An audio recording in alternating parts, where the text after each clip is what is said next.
Shalom, saudara Tuhan terkasih, jemaat Tuhan dan saudara-saudaraku yang mendengarkan firman Tuhan melalui media YouTube ini. Saya hambanya, Pendeta Jeftari Misi Toding, MTH, di dalam melayani jemaat Tuhan di Malang ini. Saya akan menyampaikan firman Tuhan di hari ini yang terambil dari Kitab Ibrani pasal yang ke-13, ayatnya yang pertama hingga ayatnya yang Kitab Ibrani pasal 13 ayat pertama hingga ayatnya yang ketiga, dan nanti akan disambung dengan Kitab 1 Petrus pasal 3 ayatnya yang ke-10.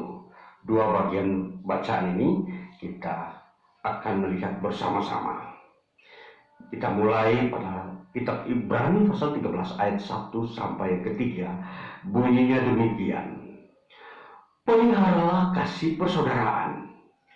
Jangan kamu lupa memberi tumpangan kepada orang, sebab dengan berbuat demikian beberapa orang dengan tidak diketahuinya telah menjamu malaikat-malaikat. Ingatlah akan orang-orang hukuman, karena kamu sendiri juga adalah orang-orang hukuman. Dan ingatlah akan orang-orang yang diperlakukan sewenang-wenang, karena kamu sendiri juga masih hidup di dunia ini. Ya, kita sambung di dalam Kitab 1 Petrus pasal yang ketiga ayatnya yang ke-10, bunyinya demikian: siapa yang mau mencintai hidup dan mau melihat hari-hari baik, ia harus menjaga lidahnya terhadap yang jahat dan bibirnya terhadap ucapan-ucapan yang menipu. Ya, dari sini kita membaca bagian firman Tuhan ini, dan kita mau masuk di dalam sebuah tema yang saya bawakan di hari ini adalah kasih persaudaraan. Ya, kita mau membahas dan mau mengerti kasih persaudaraan. Kenapa tema ini menjadi penting bagi kita, saudara? Dunia iman Kristen, kalau kita melihat dunia iman Kristen bukan saja mau mengenal pribadi Allah, atau bukan saja hanya untuk mengerti perkataan firman Tuhan yang berisikan pengetahuan, baik itu pengetahuan tentang surga, pengetahuan tentang pengampunan dosa. Tetapi isi firman Tuhan itu justru mengajak kita untuk bisa masuk dalam hidup praktis, hidup dengan kelakuan-kelakuan yang benar di tengah-tengah dunia ini. Ya, yang jelasnya bahwa kasih persaudaraan merupakan inti daripada hidup praktis itu. Ya, kalau kita lihat hidup praktis, tentunya semua orang akan diperhadapkan dengan yang disebut kasih. Nah, kalau kita pergi, kita mulai bangun tidur, kita akan bertemu dengan entah istri kita, suami kita, anak kita, atau mungkin adik kita, siapapun yang ada dalam rumah itu pertama kali kita ketemu. Kalau tidak dibekali dengan kasih, maka yang terjadi percekcokan, pertengkaran, tidak sepaham, kemauannya berbeda, salah persepsi, dan seterusnya. Nah, itulah kalau landasan pribadi seseorang yang tidak dibangun di atas dasar kasih. Itu yang terjadi. Nah, kalau kita mau melihat firman Tuhan begitu agung mulia, menempatkan kasih persaudaraan sebagai hidup praktis yang tertinggi. Tidak ada yang lebih tinggi daripada hidup kasih. Ketika kita bisa melakukan kasih, kita merasa hidup kita ini mempunyai arti, makna, berkualitas. Seorang merasa dirinya menjadi dewasa ketika dia sudah bisa belajar melakukan kasih terhadap saudaranya. Nah ini, jadi sungguh kita mau melihat bahwa kita menemukan kasih persaudaraan hanya di dalam kita membaca firman Tuhan. Kita membaca Alkitab. Kita menemukan perintah-perintah khususnya mengenai kasih persaudaraan. Nah, disinilah kita melihat nilai iman Kristen itu, dia menjadi lengkap. Dia menjadi titik penyeimbang antara pengenalan akan Allah dan melakukan hukum Allah, hukum Tuhan. Nah, jadi kasih persaudaraan adalah hukum Tuhan. Nah, itulah yang nanti kita mau melihat bahwa kasih persaudaraan ini dia akan seperti apa. Sehingga kita bisa memahami ketika kita melakukan sesuatu, kita sedang melakukan sebuah hukum yang disebut kasih persaudaraan. Nah, saudara-saudara, jadi dengan dasar dalam kitab Ibrani pasal 13, kita perhatikan tadi, sudah kita baca kitab Ibrani pasal 13, ayat 1 kita mulai, dikatakan, peliharalah kasih persaudaraan. Nah, kata ini, peliharalah, ini sebuah kata, memang kalau kita melihat struktur bahasanya, peliharalah itu berarti sebuah himbauan. Namun kalau kita terjemahkan lebih detail menurut teks Yunani, bahwa justru pelihara itu dia memakai sebuah kata yang memang mempunyai arti, istilahnya tetap, artinya tidak bisa berubah, paten. Nah, contohnya, saya mempunyai rumah di sini, alamat rumah saya di sini tempat tinggal saya. Nah, ini artinya paten. Dia tidak berubah-ubah. Di rumah ini, alamat ini tidak bisa pindah-pindah ke lokasi yang lain. Karena ini sudah tetap. Nah, itulah yang disebut peliharalah. Jadi, hendaklah kasihmu itu tetap di satu alamat. Dia tidak pindah-pindah. Nah, itu maksudnya pelihara kasih persaudaraan. Nah, kita mau memperhatikan bahwa kalau kasih itu bersifat tetap, dia tidak bisa berubah. Artinya, kalau kemarin saya mengasihi, besok saya akan mengasihi, dan seterusnya. Nah, kasih yang sama yang pernah dirasakan oleh si A bisa dirasakan oleh si B, dan seterusnya. Itulah kasih yang berbentuk paten, tetap. Ya. Jadi itulah yang disebut peliharalah. Nah, kemudian kita melihat apa itu kasih persaudaraan.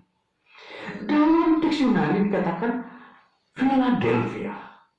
Philadelphia itu artinya kasih persaudaraan. Artinya saudara-saudaramu yang kau anggap saudara itu siapa? Yaitu pertama, yang disebut saudara seiman. Itu artinya kasih persaudaraan. Nah, di dalam teks Alkitab, kasih persaudaraan itu memang ditekankan lebih utama. Nanti baru muncul kasih persahabatan, baru nanti kasih terhadap diri sendiri, baru nanti kasih terhadap keluarga, baru kasih terhadap lingkungan, ya. Dan di sini kita melihat bahwa kasih ini dia mempunyai tempat yang tertentu, yang sudah ditentukan. Nah, inilah saudara. Jadi Alkitab mengajarkan kita untuk melakukan hal-hal kebenaran, dan kasih merupakan itu kebenaran. Jadi kita membuat sebuah perbandingan saja. Bila manusia tidak mempunyai kasih, maka yang ada hanyalah adalah kebencian. Tapi kalau manusia punya kasih, maka kebencian itu tidak ada. Nah, itulah sebabnya sebuah hukum kasih yang dikatakan oleh Rasul Petrus dalam 1 Petrus pasal yang keempat, kita perhatikan 1 Petrus pasal 4 diungkapkan oleh Rasul Petrus ayat 8, dikatakan begini, tetapi yang terutama, kasihilah sungguh-sungguh seorang akan yang lain, sebab kasih menutupi banyak sekali dosa. Nah, saudara, permasalahan manusia di dunia ini memang seringkali terjadinya sebuah distorsi kasih. Artinya sebuah jurang pemisah antara seseorang dengan orang lain yang lain. Entah itu latar belakangnya apa. Tapi yang jelas bahwa ketika seseorang itu dia kehilangan kasih, maka yang terjadi adalah kebencian. Nah, terus kemudian kita melihat ketika seseorang memiliki kasih, maka yang terjadi dalam dirinya adalah bahwa dia menutupi banyak sekali dosa. Nah itu saudara, sebuah perbandingan bahwa kasih itu mempunyai nilai yang begitu dahsyat. Semua contoh ya, tidak usah kita membuat sebuah penelitian yang besar-besar. Kita mengambil sampel kecil saja seseorang ketika katakanlah dia sedang ada di dalam sebuah terlunta-lunta, dia kehilangan keluarga, dia kehilangan pekerjaan, lalu tentunya dia mengalami sebuah ketidakseimbangan, mungkin dia stres, dia bingung dan seterusnya. Bayangkan kalau saudara melihat orang itu, kalau saudara melakukan kasih, ya, apa yang terjadi? Engkau telah melakukan sebuah perbuatan yang menutupi banyak sekali dosa. Dosa yang mana? Dosa yang akan terjadi di dalam diri seseorang yang bimbang tadi. Ketika engkau tidak menolong dia, apa yang terjadi dengan dirinya? Dia bisa saja bunuh diri. Itu yang pertama. Kedua, dia bisa saja merampok. Ketiga, bisa saja dia melakukan kejahatan-kejahatan yang lain. Ya, ini akibat daripada kalau tidak ada kasih yang dipraktekkan oleh seseorang yang sudah mengerti kasih kepada seseorang yang belum mengerti kasih. Tentunya akan terjadi banyak sekali dosa. Dosa akan terjadi di dalam kehidupan banyak orang ketika dia tidak mendapatkan kasih. Lihat saja, banyak perkelahian, banyak pemberontakan, banyak juga kerusuhan-kerusuhan karena kehilangan kasih. Jadi kasih itu mulai dari mana? Dari orang-orang yang sudah mengenal firman Tuhan, mengenal Kristus Yesus, menerima Kristus Yesus. Mereka lah yang memulai. Mereka tentunya orang yang sadar bahwa mereka telah menerima Kristus, dia dengan penuh kesadaran akan melakukan kasih persaudaraan ini. Nah, saudara, memang kita melihat kasih antara satu dengan yang lain. Kita mempraktikkan kasih bukan karena dia itu tidak membutuhkan kasih. Kasih itu hanya bisa berguna ketika orang membutuhkannya. Ketika orang tidak membutuhkan kasih, karena dia sudah punya kasih, untuk apa diberi kasih lagi? Ya, contoh, kalau seseorang katakanlah begini, dia penghasilannya bagus, dia keluarganya aman-aman, dia tidak sakit, ya kan contoh begitu ya. Tahu, ada orang mau mengasihi dia, Pak, saya ingin memberikan Bapak uang. Oh, dia tidak butuh. Saya tidak butuh pemberian uang, kasih saudara, saya punya uang. Nah, itu artinya orang yang tidak membutuhkan kasih tidak akan mungkin menerima kasih dari orang lain. Tidak akan mungkin, kan? Itu sebuah realita. Hal-hal yang memenuhi logika manusia. Coba, kalau saudara mempunyai uang, berikan kepada orang yang tidak punya uang, kasih. Aku mengasihi engkau, akan berharga, bernilai, dia akan terima. Dia akan berkata, terima kasih. Ya kan gitu. Jadi kasih itu, dia harus mempunyai alamat yang tepat. Bahwa engkau bisa melakukan kebenaran firman Tuhan. Jadi, lihatlah dengan baik. Jangan menyalahgunakan kasih. Kasih itu memang harus dipraktikkan dengan tepat. Tidak boleh disalahgunakan kepada orang yang tidak tepat. Seperti contoh yang tadi. Nah, jadi disinilah kita harus mengerti. Kasih itu diberikan kepada orang yang memang sedang kekurangan atau kehilangan kasih, atau tidak mempunyai kasih. Dia sedang mengalami sesuatu yang mau membawa dia kepada sebuah kehancuran hidup.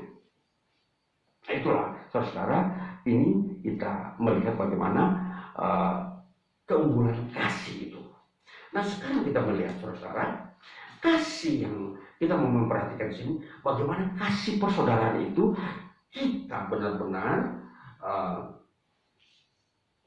memakainya di dalam iman kita. Seperti dikatakan di dalam kitab Ibrani pasal 13, ketika kita sering memberi tumpangan kepada orang-orang yang membutuhkan tadi, kita bagikan melayani para malaikat. Saudara, seringkali kalau kita sudah terbiasa menolong orang lemah, ya, kalau kita sudah terbiasa, ya, bukan 1-2 kali, sudah sering, dan bisa sampai, katakan sampai sudah tak terhitung, suatu waktu malaikat akan datang kepada dirimu untuk kau layani dia. Tahu-tahu kamu kaget, dia telah menghilang. Dan itulah malaikat. Karena kamu sudah terbiasa melayani atau menolong sesamamu, maka suatu waktu Tuhan akan mengutus malaikatnya untuk menguatkan engkau, menghibur engkau, bahwa engkau sangat berkenan di hadapan Allah, dengan cara mengutus malaikat untuk kau menolong dia, membuat dia menginap 1 malam di rumahmu. Ini belajar memberi tumpangan. Saudara yang terkasih, ini kasih ini, kalau kita melihat dalam kehidupan orang-orang beriman, katakanlah kita mulai dari Abraham, mereka ini orang-orang yang pola hidupnya memang ada memiliki kasih, ya. Jadi kasih itu dia sudah tahu bahwa ini dibutuhkan oleh orang yang sedang ada dalam kelelahan, kelemahan, dan seterusnya. Lalu kemudian kita melihat saudara-saudara, bagaimana kasih itu sendiri tentunya ada beberapa tingkatan yang saya sudah sebutkan tadi. Kalau kasih persaudaraan artinya kita menolong saudara-saudara seiman, ya, itu disebut Philadelphia.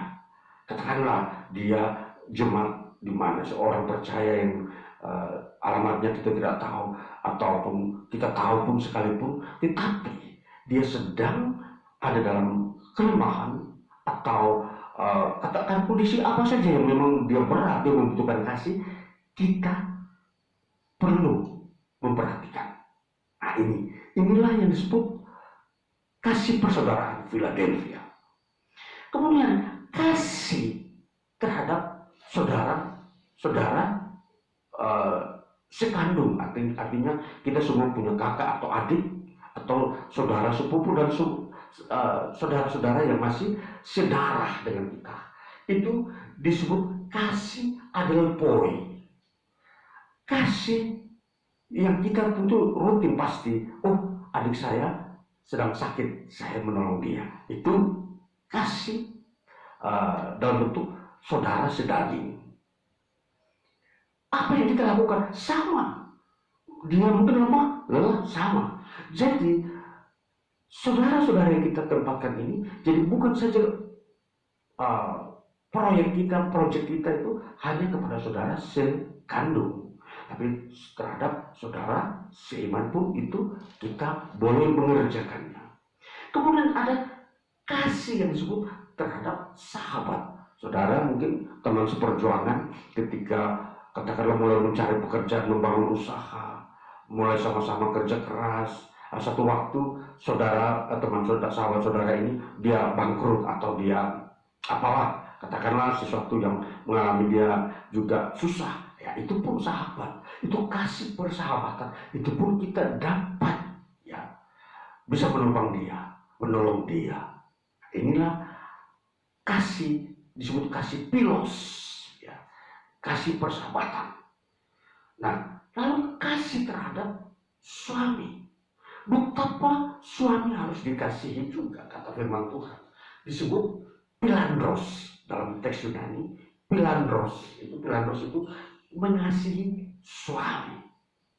Terus dikatakan mengasihi diri sendiri. Pilautos. Diri sendiri pun harus kita semua orang bisa mengasihinya.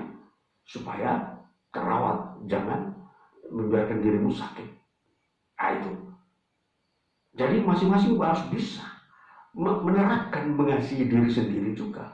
Jangan membiarkan kita apa namanya, malas mengurus diri, membiarkan orang lain yang mengurus diri kita.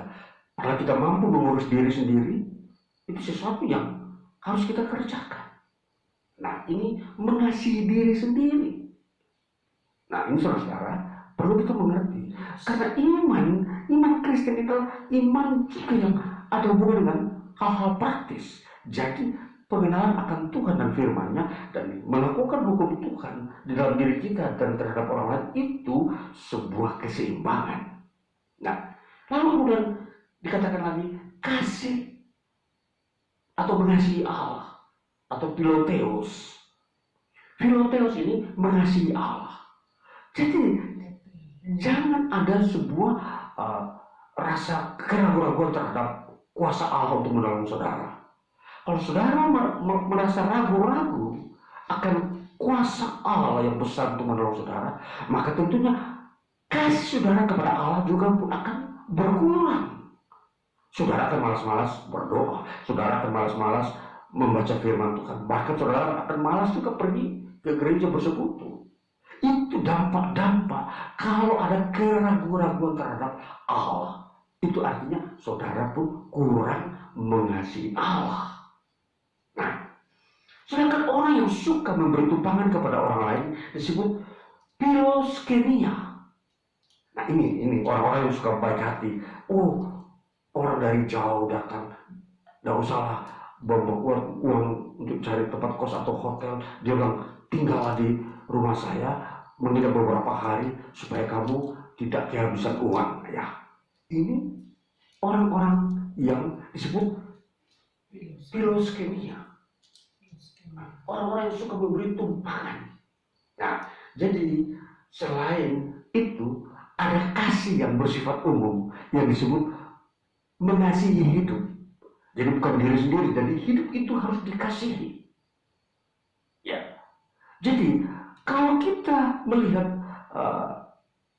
arti atau makna mengasihi hidup, artinya orang yang mengerti hukum ini, orang itu tidak mau membiarkan dirinya dan orang lain itu dihukum oleh Tuhan. Katakanlah neraka, dihukum karena menolak firman-Nya, menyangkal firman-Nya, lalu berbuat seenak-enaknya tanpa mendapat restu dari Tuhan. Maka ini bahwa orang-orang ini akan dengan mudah mendapat hukuman oleh Tuhan. Di dunia ini hukuman Tuhan itu nyata, dan ini membawa dampak kepada kerusakan kehidupan. Bayangkan kalau bencana, apa yang terjadi? Kerusakan lingkungan dan kehidupan. Ini kalau orang mau mengasihi hidup, dia akan takut sama Tuhan, karena Tuhan akan mengambil hidupnya, bahkan menghancurkan hidup itu ketika manusia menentang Tuhan. Nah, inilah yang akan terjadi. Maka orang yang mengasihi hidup, dia akan sangat berhati-hati, teristimewa, dia tidak dengan mudah menentang Tuhan. Dia tidak mudah menyangkal terhadap firman-Nya. Dia tidak mudah tidak percaya kepada kuasa Tuhan yang besar itu. Nah, itulah kalau kita melihat orang-orang yang mau mengasihi hidup. Nah, inilah tingkatan kasih yang harus kita ketahui, bahwa kasih itu menjadi tema penting yang membawa manusia kepada kebaikan. Dikatakan dalam Ibrani pasal yang kita sudah lihat tadi, dalam kitab Ibrani pasal yang keempat, kitab 1 Petrus pasal yang ketiga, kita akan memperhatikan ayatnya. Dikatakan ayatnya yang ke-10 dikatakan, siapa yang mau mencintai hidup dan mau melihat hari-hari baik, ia harus menjaga lidahnya terhadap yang jahat dan bibirnya terhadap ucapan-ucapan yang menipu. Ini, jaga lidah dan bibir, jangan mengucapkan hal-hal menipu kalau kau ingin mencintai hidup. Nah, orang yang ingin mengasihi hidup artinya tidak gampang mengalami bencana dan hukuman yang Tuhan buat di bumi ini. Maka dia harus jaga lidahnya, jangan gampang menipu, jangan suka main tipu-tipu terhadap orang. Dalam dunia politik tipu-tipu, dalam dunia bisnis tipu-tipu. Mana lagi? belum lagi dalam rumah tangga, selingkuh, tipu-tipu. Ini saudara, tipu-tipu yang seringkali dipakai oleh manusia. Ini merusak hidup. Kalau kamu mau mencintai hidup, jagalah lidahmu supaya jangan menipu. Nah, ini saudara, kita harus memperhatikan bahwa kasih itu sampai kepada mengasihi hidup. Jadi kita akan belajar tentang kasih ini secara total. Bagaimana itu wujud kasih itu sendiri. Jadi kita bukan saja mengasihi diri sendiri, kita masih bisa mengasihi orang lain, saudara-saudara seiman, sahabat, seperjuangan, dan masih lagi lingkungan yang kita harus kasih supaya jangan terjadi bencana. Ini karena kasih itu menjadi tema yang begitu penting dalam pikiran kita. Jadi kita jangan mengundang kebencian dalam hati kita, kebencian terhadap orang lain. Jangan kita juga mengeluarkan kata yang membuat terjadi sebuah tipu-tipu di dalamnya. Nah, ini saudara, hidup itu sangat berguna dan baik kalau kita pandai mengatur lidah kita, mengatur bagaimana pikiran kita, memberikan hati kita kepada kebenaran. Makanya Kristus Yesus selalu mau menampilkan dirinya sebagai pribadi yang penuh kasih. Bersekutulah dengan Kristus Yesus, maka kau akan memiliki kasih dalam hidupmu. Maka biarlah hari-hari hidup kita ke depan kita memperhatikan kasih ini sungguh-sungguh sangat berguna. Dia melampaui seluruh benda berharga di dunia ini. Kasih itu sangat berharga, saudara.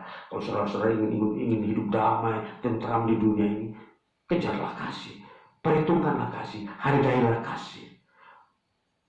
Tempatkanlah dia di tempat yang utama dalam pikiranmu, dalam hidupmu. Anggaplah dia itu sebagai sahabat yang tidak bisa mau meninggalkan diri saudara. Inilah kasih. Maka saudara, perhatikan baik-baik hukum-hukum kebenaran yang Tuhan berikan demi untuk kebaikan kita umat Tuhan, umat manusia di muka bumi ini. Maka biarlah kita melihat hidup ini lebih baik di hari-hari besok. Tuhan Yesus memberkati kita. Haleluya. Amin.